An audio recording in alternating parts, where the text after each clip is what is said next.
এবং আমাদের সৃষ্টির উদ্দেশ্য বলা হচ্ছে মুসলমানদেরকে এই সমগ্র মানব জাতি জাতি ধর্ম বর্ণ নির্বিশেষে সকলের কল্যাণ করার জন্য তোমাদেরকে সৃষ্টি করেছি।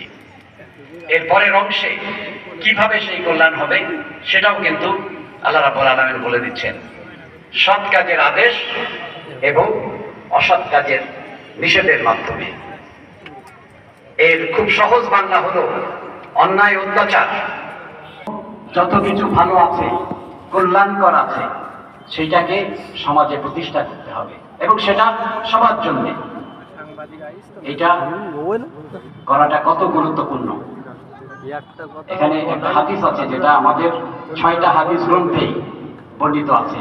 ইমানের একটা লেভেল বর্ণনা করা হচ্ছে এখানে, যে যখন কোনো অন্যায় সে যার প্রতি হোক কেউ হতে দেখলো, সেটাকে যে হাত দিয়ে প্রতিহত করতে পারলো, বলা হচ্ছে তার ঈমান হচ্ছে সর্বোচ্চ। যদি সেটা সম্ভব না হয় তাহলে যারা সেটাকে মুখ দিয়ে প্রতিবাদ করলো, তখন বলা হচ্ছে যে তার ঈমান হলো মধ্যম, মাঝামাঝি।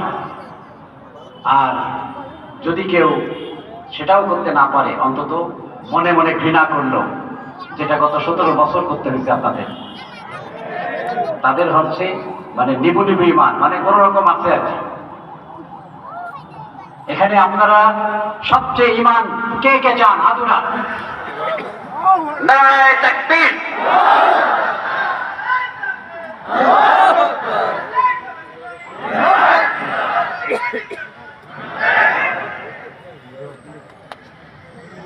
এটা করলে যেরকম ঈমান খুব উচ্চ হবে, এটা না